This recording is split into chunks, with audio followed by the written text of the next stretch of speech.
Boa tarde para você, boa tarde para quem acompanha essa edição do Jornal da Record. O presidente Jair Bolsonaro fala neste momento sobre o pedido de demissão do ministro da Justiça e Segurança Pública, Sérgio Moro. Ele acaba de se posicionar e já vai falar, então vamos ouvir.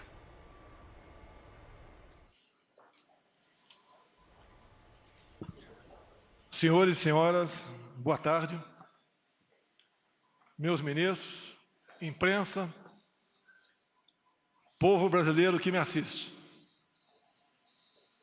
Sabia que não seria fácil. Uma coisa é você admirar uma pessoa. A outra é conviver com ela, trabalhar com ela. Hoje pela manhã, por coincidência, tomando um café com alguns parlamentares, eu lhes disse: hoje vocês conhecerão aquela pessoa que tem um compromisso consigo próprio, com o seu ego e não com o Brasil. O que eu tenho ao meu lado, e sempre tive, foi o povo brasileiro. Hoje essa pessoa vai buscar uma maneira de botar uma cunha entre eu e o povo brasileiro. Isso aconteceu há poucas horas. Um breve histórico. Todos nós conhecemos o senhor Sérgio Moro das suas decisões lá da Vara Federal de Curitiba. A Lava Jato já existia, mas ninguém nega o seu brilhante trabalho. Eu, pessoalmente, tive o primeiro contato com o senhor Sérgio Moro no dia 30 de março de 2017, no aeroporto de Brasília, onde ele estava parado numa lanchonete, e eu fui cumprimentar. Ele praticamente me ignorou. A imprensa toda noticiou isso, dando descrédito à minha pessoa. Confesso que fiquei triste, porque ele era um ídolo para mim. Eu era apenas um deputado, humilde deputado, como é, ou como são, a maioria do que estão no parlamento brasileiro. Não vou dizer que chorei, porque estaria mentindo, mas fiquei muito triste. Na minha surpresa, alguns dias depois, eu estava em Parnamirim e recebi um telefonema dele, onde, obviamente, a sua consciência tocou e ele conversou comigo sobre o episódio. Eu dei por encerrado o assunto. Me senti, de certa forma, reconfortado. O tempo passou. Eu, numa pré-campanha, e ele com as suas sentenças em Curitiba. Com o passar do tempo, entrei em campanha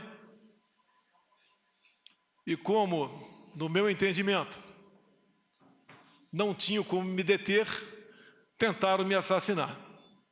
Obviamente, isso marca a história de uma nação, muito mais a minha vida, a da minha família, em especial da minha filha Laura, de 9 anos de idade.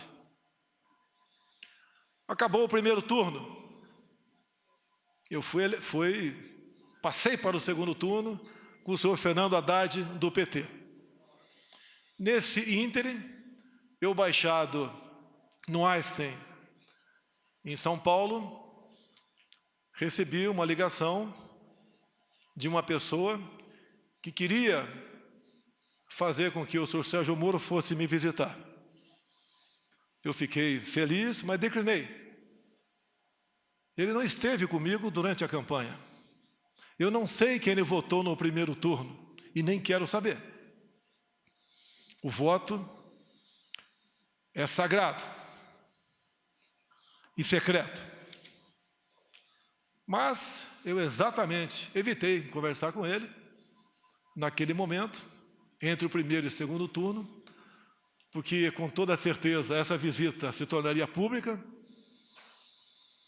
e eu não queria aproveitar do prestígio dele para conseguir a vitória no segundo turno. Após, então, a nossa vitória, a vitória da democracia, da liberdade, das eleições livres, eu recebi o senhor Sérgio Moro na minha casa, na Barra da Tijuca. Presente, ao meu lado, o senhor Paulo Guedes, um homem que já havia escolhido para ser ministro da Economia. E ali traçamos alguma coisa de como ele seria tratado caso aceitasse o nosso convite para ser ministro da Justiça. Obviamente, repito, ele não participou da minha campanha. Acertamos, como fiz com todos os ministros, vai ter autonomia no seu ministério. Autonomia não é sinal de soberania. A todos os ministros, e a ele também, falei do meu poder de veto. Os cargos chaves teriam que passar pelas minhas mãos e eu daria o sinal verde ou não. Para todos os ministros foi feito dessa maneira. Mais de 90% desses cargos que passaram pelas minhas mãos, eu dei o sinal verde. Assim foi também com o senhor Valeixo. Até ontem, diretor-geral da nossa honrada e gloriosa Polícia Federal. A indicação foi do senhor Sérgio Moro. Apesar de a lei de 2014 dizer que a indicação para esse cargo e a nomeação é exclusiva do senhor presidente da República. Abri mão disso, porque confiava no senhor Sérgio Moro. E ele levou a sua equipe, ou trouxe a sua equipe aqui para Brasília. Todos os cargos chaves são de Curitiba, inclusive a Polícia Rodoviária Federal. Lógico, me surpreendeu. Será que os melhores quadros da PF, todos estavam em Curitiba? Mas vamos confiar, vamos dar um crédito. E assim, nós começamos a trabalhar.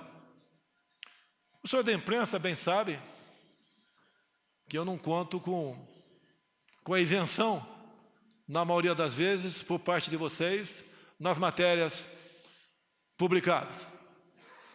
Desde o começo, já se começou a falar que eu estava dificultando operações de combate à corrupção. Porque as operações, com muito menos intensidade, apareciam. Mas é óbvio que isso ia acontecer.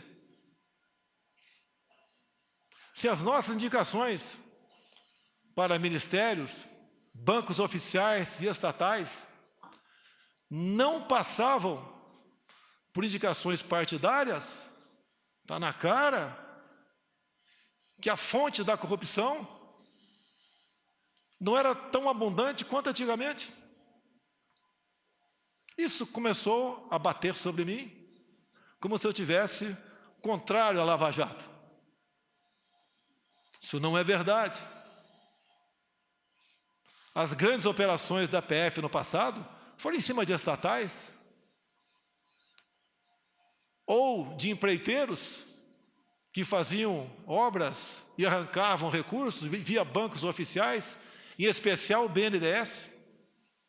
Nós botamos um ponto final nisso. Isso foi muito caro para mim. Poderosos se levantaram contra mim. E é uma realidade. É uma verdade. Eu estou lutando contra um sistema, contra o establishment. Coisas que aconteciam no Brasil, praticamente não acontecem mais. E me desculpe a modéstia, em grande parte, pela minha coragem de indicar um time de ministros comprometido com o futuro do Brasil. Continua não sendo fácil, mas pode ter certeza, hoje em dia, eu conto com muitos parlamentares dentro do Congresso Nacional que já comungam dessa tese, de vários partidos, exceto da extrema esquerda, porque o que eles querem, no final das contas, é roubar a nossa liberdade. No que depender de mim, não medirei esforços para que isso não aconteça. Dizer ao prezado ex-ministro Sérgio Moro, como o senhor disse hoje na sua coletiva, por 3 vezes, o senhor disse que tinha uma biografia a zelar. Eu digo a Vossa Senhoria que eu tenho um Brasil a zelar. Não apenas fiz um juramento, quando sentei praça, nos idos 1973, na Escola Preparatória de Cadetes do Exército em Campinas, em dar a vida pela minha pátria, se preciso fosse. Mais que a vida para a minha pátria, eu tenho dado. Eu tenho dado o desconforto da minha família, as acusações mais torpes possíveis, não só contra a minha família, bem como aqueles que estão ao meu lado. Falava-se em interferência minha na Polícia Federal. Ora as bolas, se eu posso trocar o ministro, por que não posso, de acordo com a lei, trocar o diretor da Polícia Federal? Eu não tenho que pedir autorização para ninguém para trocar o diretor ou qualquer um outro que esteja na pirâmide hierárquica do Poder Executivo. Será que é interferir na Polícia Federal, quase que exigir e implorar Sérgio Moro que apure quem mandou matar Jair Bolsonaro? A PF de Sérgio Moro mais se preocupou com Marielle do que com seu chefe supremo. Cobrei muito deles aí. Não interferi. Eu acho que todas as pessoas de bem no Brasil querem saber. E entendo, me desculpe, senhor ex-ministro, entre o meu caso e da Marielle, o meu está muito menos difícil de solucionar. Afinal de contas, o autor foi preso em flagrante delito. Mais pessoas testemunharam. Telefones foram apreendidos, 3 renomados advogados, em menos de 24 horas, estavam lá para defender o assassino. Isso é interferir na Polícia Federal?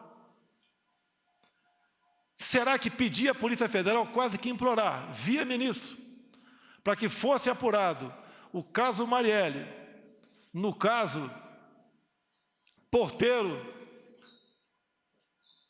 da minha casa 58, na Avenida Lúcio Costa, 3100?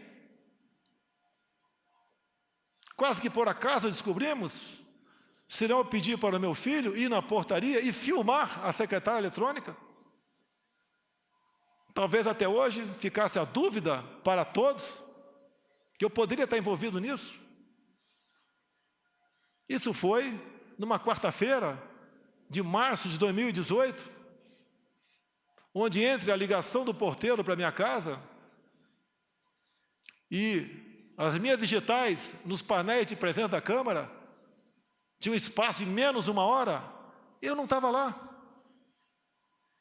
Depois, a perícia da Polícia Civil do Rio ainda chega à conclusão que aquela voz não é a voz do porteiro em questão.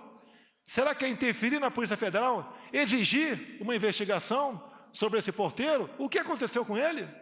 Ele foi subornado? Ele foi ameaçado? Ele não sofre ele sofre das faculdades mentais? O que aconteceu? Para ele falar com tanta propriedade um fato que, segundo ele, existiu há praticamente 1 ano atrás. É exigir da Polícia Federal muito, via seu ministro, para que esse porteiro fosse investigado, com todo respeito a todas as vidas do Brasil. Acredito que a vida do Presidente da República tem um significado, que afinal de contas é o chefe de Estado. Isso é interferir na Polícia Federal? Cobrar isso da sua Polícia Federal? confesso que, ao longo do tempo, como bem vos lhes disse, uma coisa é ter uma imagem e conhecer uma pessoa, a outra é conviver com ela. Nunca pedi para ele, para que a PF me blindasse onde quer que fosse. Quando se fala em corrupção, eu falo da minha vida particular. Nos últimos 2 anos de parlamentar, gastei menos da metade que poderia gastar na sua cota parlamentar, com passagem aérea, com despesa de combustível, de alimentação, de aluguéis. Na vida de presidente da República, eu tenho 3 cartões corporativos. 2 são usados para despesas, as mais variadas possíveis, que, afinal de contas, mais de 100 pessoas estão na minha segurança diariamente. Despesas de casa normal. E um terceiro cartão, que eu posso sacar 24 mil por mês, sem prestar conta. Eu posso sacar 24 mil reais e gastar onde bem entender, sem prestação de contas. Quanto eu usei dessa verba desde janeiro do ano passado? 0.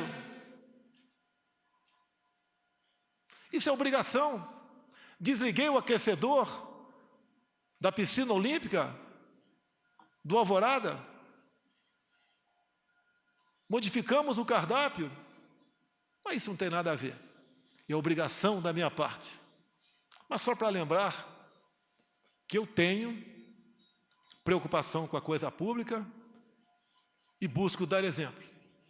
Quando se fala em interferência, tem aqui um ministro meu, tão importante quanto os demais, que nós somos uma corrente, nenhum elo é mais forte que a própria corrente, o Paulo Guedes. Quando eu vi que o Inmetro, que é um órgão parecido até, logicamente, cada um na sua função, com a Polícia Federal, com a PRF, com a Secretaria da Cultura, do Marcelo Avantônio, entre tantas outras. Eu falei, Paulo Guedes, eu vou implodir o Inmetro, porque o que eu descobri lá, nós não podemos deixar o povo sofrer dessa maneira. Queriam trocar 1.600.000 tacógrafos de motoristas, de viaturas, cada tacógrafo custando R$ 1.900. Quem ia pagar a conta era o motorista de caminhão, o motorista de van, de ônibus. Queriam trocar todos os taxímetros do Brasil. Só no meu estado, Rio de Janeiro, 40 mil taxistas iam ter que comprar um novo taxímetro. Queriam um chip em cada bomba de combustível no Brasil, onde nós ficamos sabendo que não teria a sua devida eficácia. Não tem, essa conta não foi para o povo pagar. A obrigação do Inmetro é, obviamente, atestar a qualidade de muita coisa e, de preferência, obviamente, evitar onerar o nosso já sofrido povo brasileiro com a pesada carga de impostos que tem. Implodimos o Inmetro. E a Polícia Federal? Como publicado por vocês no dia de ontem, mas esqueçam a imprensa. Ontem, numa videoconferência, o senhor Valeixo se dirigiu a todos os seus 27 superintendentes e disse que desde janeiro vinha falando com o senhor Sérgio Moro, queria deixar a Polícia Federal. Os superintendentes são a prova disso. E eu algumas vezes falei com o Sérgio Moro sobre a Polícia Federal. Quando eu me elegi, havia uma ideia por parte de policiais, muitos trabalhavam comigo, em torno de 60 em rodízio, eu tinha direito a isso pela legislação, até o maior efetivo, por ser o candidato com maior chance, e mesmo assim, apesar de todo o trabalho da Polícia Federal, não conseguiu evitar a tentativa de homicídio, mas eu digo, foi a Polícia Federal, com o seu trabalho técnico, preventivo, que também foi um elo na salvação da minha vida. Porque a cada ponto, a cada esquina que eu passava, eles tinham um plano. da minha evacuação, caso sofresse alguma coisa. Então, a Polícia Federal, em primeiro lugar, eu devo a minha vida a esses homens, bem como alguns policiais militares de Brasília e do Rio que voluntariamente estavam lá em Juiz de Fora. E o que eu quero, o que nós queremos da Polícia Federal, que ela seja usada em sua plenitude, que as suas operações sejam, no mínimo, mantidas, no que depender de mim, potencializadas, que é com o trabalho dela que nós damos esperança, num primeiro momento, à população brasileira. O combate à corrupção, o combate ao crime organizado. E, como mesmo o senhor Valeixo disse que estava cansado, eu comecei a fazer gestões junto ao ministro para trocarmos o diretor-geral da Polícia Federal. Era a intenção dele, como ele declarou ontem, que desde janeiro queria sair. Nós cansamos, nós não somos máquinas. No dia de ontem, eu conversei com o senhor Sérgio Moro, só eu e ele, como na maioria das vezes nossas conversas, onde eu sempre abri o coração para ele. Eu já duvido se ele sempre abriu o coração para mim. Eu sempre disse aos meus ministros, a confiança tem que ter dupla mão. O ministro quer que eu confie nele? Quer e tem razão. Mas eu também quero que o ministro confie em mim. Sempre falei para ele, Moro, não tenho informações da Polícia Federal. Eu tenho que todo dia ter um relatório do que aconteceu, em especial nas últimas 24 horas, para poder bem decidir o futuro dessa nação. Eu nunca pedi para ele o andamento de qualquer processo. Até porque a inteligência, com ele, perdeu espaço na justiça. Quase que implorando informações. E assim, eu sempre cobrei informações dos demais órgãos de inteligência oficiais do governo, como a ABIN, que tem à frente um delegado da Polícia Federal. Uma pessoa que eu conheci durante a minha campanha e tem um nome e é respeitado pelos seus companheiros. E conversando ontem com o Moro, entre muitas coisas, até que chegou na questão Valeixo. Eu falei, está na hora de botar um ponto final nisso. Ele está cansado, está fazendo como pode o seu trabalho. Pessoalmente, não tenho nada contra ele. Conversei poucas vezes com ele durante 1 ano e 4 meses. Sim, poucas vezes, mas conversei com ele. E a maioria das vezes estava o Sérgio Moro do lado. Então, eu falei que amanhã, dia de hoje, o Diário Oficial da União publicaria a exoneração do senhor Valeixo. E, pelo que tudo indicava, a exoneração a pedido. Bem, ele relutou, o senhor Sérgio Moro, e falou, mas o nome tem que ser o meu. Falei, vamos conversar. Por que tem que ser o seu e não o meu? Ou então vamos pegar, já que não tem interferência política, técnica ou humana, pegar os que têm condições e fazer um sorteio. Por que tem que ser o dele e não possivelmente o meu, ou um de consenso entre nós dois? E eu lembrei da lei de 2014, que a indicação é minha, é prerrogativa minha. E o dia que eu tiver que submeter a qualquer um subordinado meu, eu deixo de ser presidente da República. Jamais pecarei por omissão. Falei para ele, quero um delegado, que pode não ser o seu, pode não ser o meu, mas que eu sinta, além da competência óbvia, se bem que isso é uma coisa comum entre os delegados da Polícia Federal, que eu possa interagir com ele. Por que não? Eu interajo com os órgãos de inteligência das Forças Armadas, se preciso for, eu interajo com a ABIN, interajo com qualquer um do governo, sempre procuro o ministro. Mas, numa necessidade, Eu falo diretamente com o primeiro escalão daquele ministro, como ontem, ou anteontem, eu tinha que decidir uma coisa, tinha que ver com a Marinha. Mas como era exclusivamente com a Marinha, eu resolvi naquele momento não falar com o ministro da Defesa. Falei diretamente com o da Marinha e foi resolvido de acordo com o interesse dele. E depois participei do ministro da Defesa. Isso não é quebra de hierarquia, é necessidade. Não posso abrir mão disso, assim como o ministro da Defesa pode ligar diretamente com o comandante de batalhão, sem passar pelo comandante da brigada. Se preciso for, depois ele participa, para evitarmos que venhamos ferir o princípio da hierarquia. E mais, já que ele falou em algumas particularidades, mais de uma vez, o senhor Sérgio Moro disse para mim, você pode trocar o Valeixo sim, mas em novembro, depois que o senhor me indicar para o Supremo Tribunal Federal. Me desculpe, mas não é por aí. Reconheço as suas qualidades em chegando lá, se um dia chegar, pode fazer um bom trabalho, mas eu não troco. E outra coisa, é desmoralizante para um presidente ouvir isso, mais ainda externar, ou não trocar, porque não foi trocado, sugerir a troca de 2 superintendentes entre 27. O do Rio, a questão do porteiro,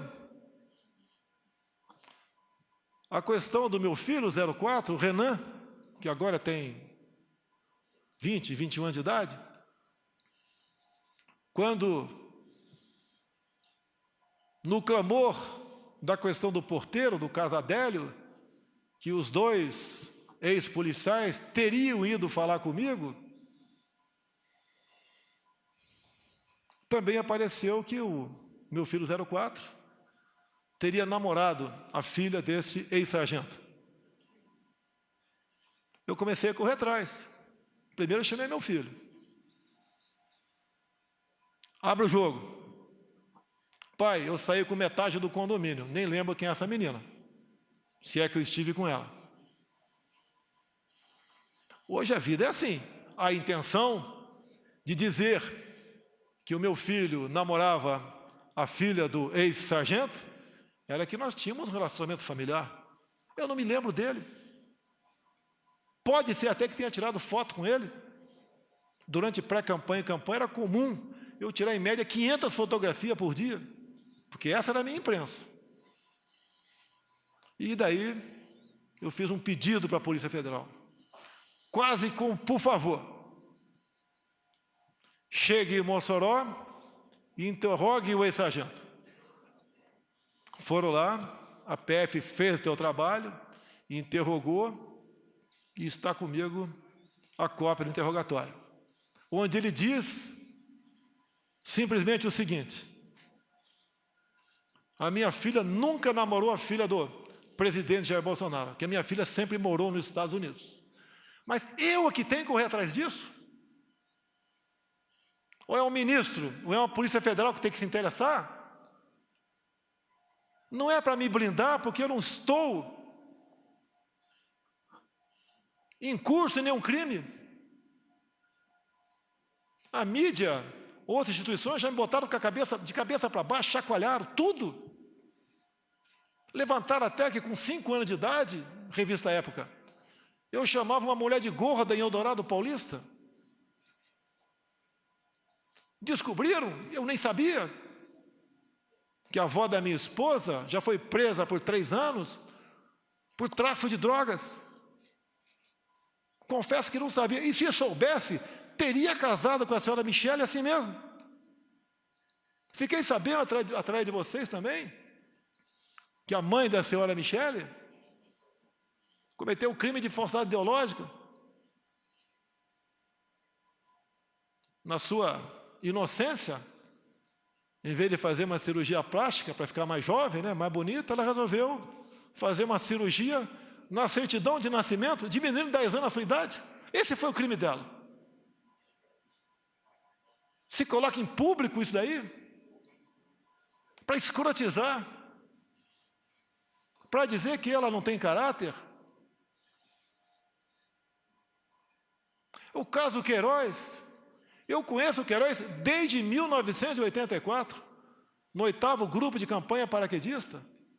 Foi para a Polícia Militar, depois de um tempo, fizemos amizade, veio trabalhar comigo, com meu filho. O que porventura ele faz, ele responde pelos seus atos. Não foi por uma, foi por 2 vezes que o Queiroz teve dívida comigo. Me pagou com cheques. E não veio para minha conta esse cheque, porque eu simplesmente deixei no Rio de Janeiro. Não estaria na minha conta. E não foram 24 mil reais, foi 40 mil reais. Desde o primeiro momento. Não é uma pessoa, porventura, faz algo de errado, está do nosso lado. Você tem que ser responsabilizado. E o tempo todo ser cobrado por isso.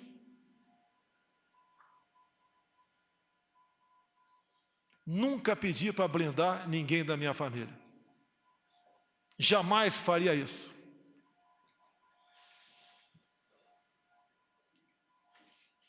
Agora, eu lamento que aquela pessoa que mais tinha que defender dentro de uma legalidade não o faz. Teve um clima, sim, pesado com o senhor ministro, na última reunião de ministros, onde eu cobrei dele, na frente de todos os ministros, que ele tomasse uma posição sobre a prisão e algemas usada contra mulheres na praia, mulheres em praça pública, como de Araraquara, um pobre, um humilde trabalhador do comércio, no Piauí, entre tantos outros, que ele tinha que mostrar sua cara. Ele tem amparo na lei do abuso de autoridade.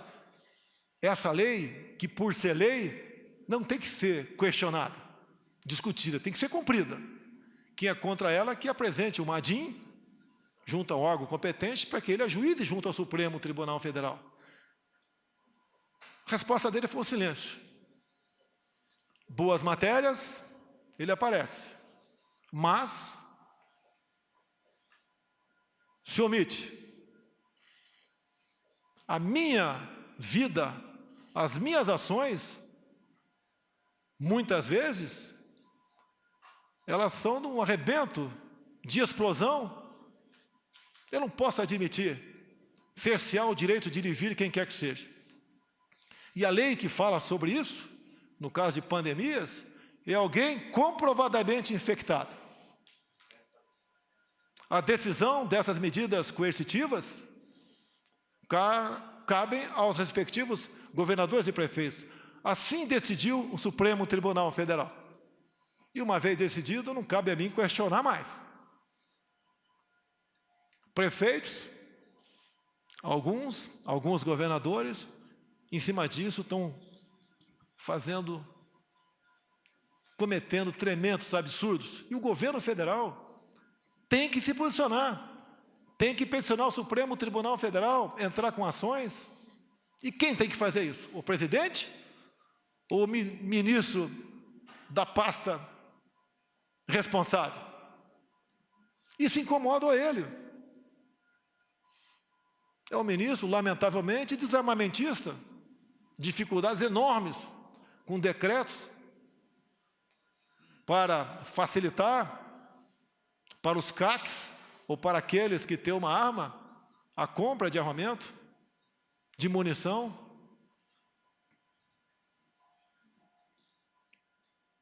Aquilo que eu defendi durante a campanha e pré-campanha, os ministros têm obrigação de estar junto comigo. Caso contrário, não estão no governo certo. Não tenho mágoa do senhor Sérgio Moro.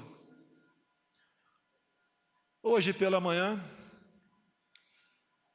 acredito que 7 ou 8 deputados, ou meia dúzia, tomaram café comigo.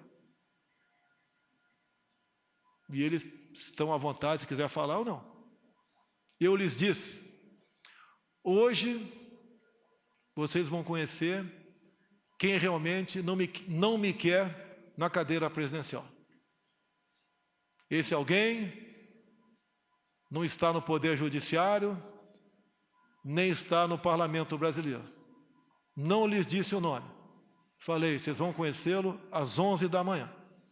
Repetindo a vocês. Veio com a cunha. Se ele quer ter independência, como eu tenho, autoridade, ou se quisesse, poderia vir candidato em 2018.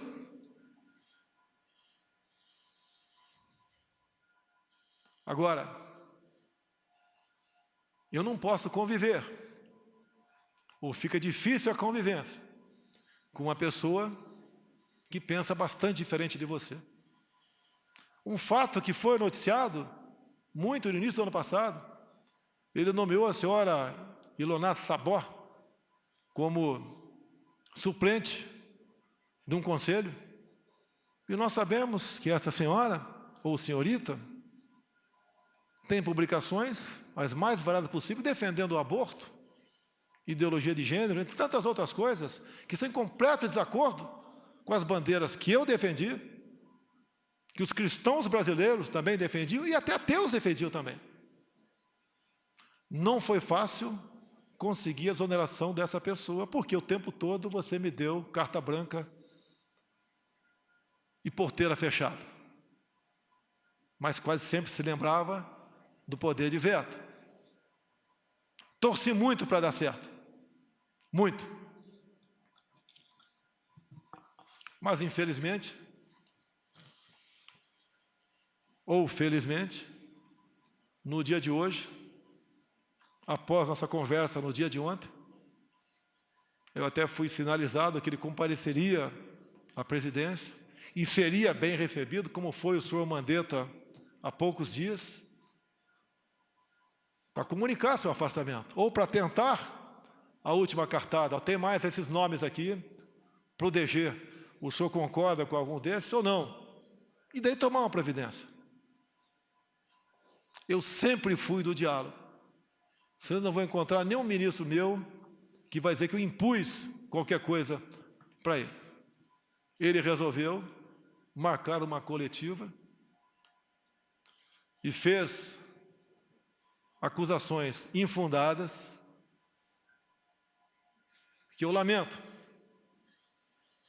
Para muitos, vai deslustrar a sua tão defendida biografia. Nós que estamos na linha de frente, nós ministros, tem algo mais importante que a nossa biografia.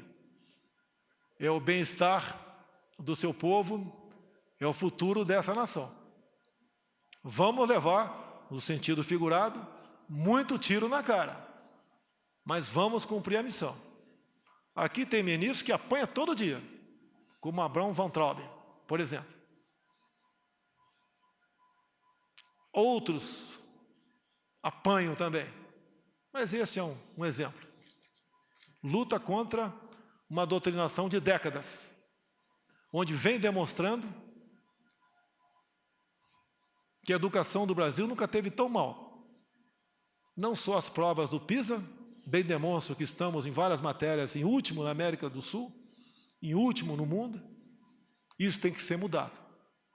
Ele tenta e vem demonstrando com muito trabalho que não vale, senhores pais, senhoras mães, que seu filho tem um pedaço de papel escrito diploma. Ele tem que exercer aquele ofício. O diploma, hoje em dia, passou a ser apenas uma figura decorativa para alunos. Ele tem que ser um bom profissional e não um bom militante.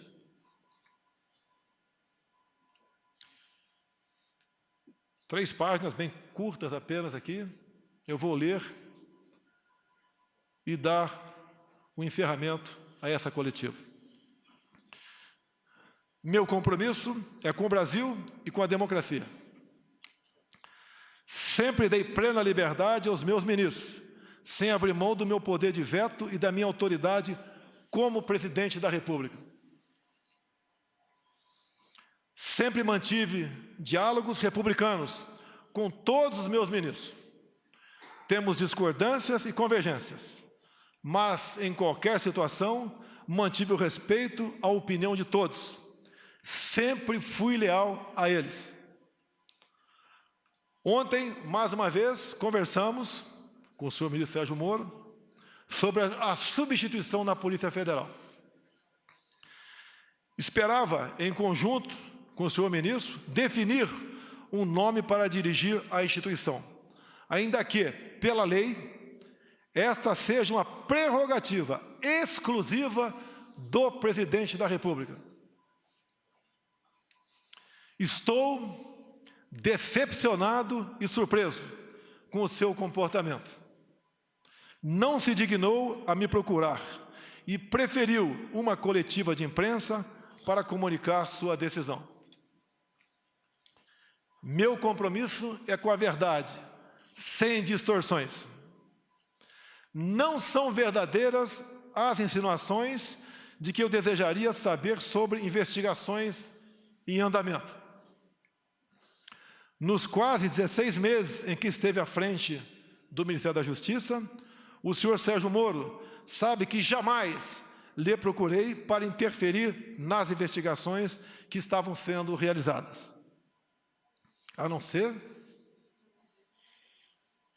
aquelas, não vi interferência, mas quase como uma súplica sobre o Adélio, o porteiro e meu filho 04. Sobre a exoneração do Dr. Valeixo, diretor-geral da Polícia Federal, pela Lei 13.047, 2014, é prerrogativa do Presidente da República a nomeação e a exoneração do diretor-geral, bem como de vários outros cargos da administração direta. A exoneração ocorreu após uma conversa minha com o ministro da Justiça, pela manhã de ontem. À noite, eu e o doutor Valeixo conversamos por telefone e ele concordou com a exoneração a pedido. Desculpe, senhor ministro, o senhor não vai me chamar de mentiroso. Não existe uma acusação mais grave para um homem como eu, militar, cristão e presidente da República, ser acusado disso. Essa foi a minha conversa com o doutor Valeixo. E mais ainda, não só a imprensa publicou, no dia de ontem e de hoje, bem como, entre aspas, o doutor Valeixo, em contato com a Superintendência do Brasil, comunicando que estava cansado, que desde janeiro queria sair. Então não foi uma demissão que causasse surpresa a quem quer que fosse. A PF é uma instituição de Estado. Ela deve se conduzir de acordo com a Constituição Federal e as leis do país. Não importa quem as conduza. Não abro mão disso. Não existe possibilidade de interferência na Polícia Federal. Sua própria estrutura e seus profissionais garantem a autonomia de suas investigações. Esta autonomia é inerente à instituição, independente de governos. Não posso aceitar minha autoridade confrontada por qualquer ministro. Assim como respeito a todos, espero o mesmo comportamento. Confiança é uma via de mão dupla. Continuarei fiel a todos os brasileiros. Seguirei no combate à corrupção, às organizações criminosas e no trabalho para a redução da criminalidade.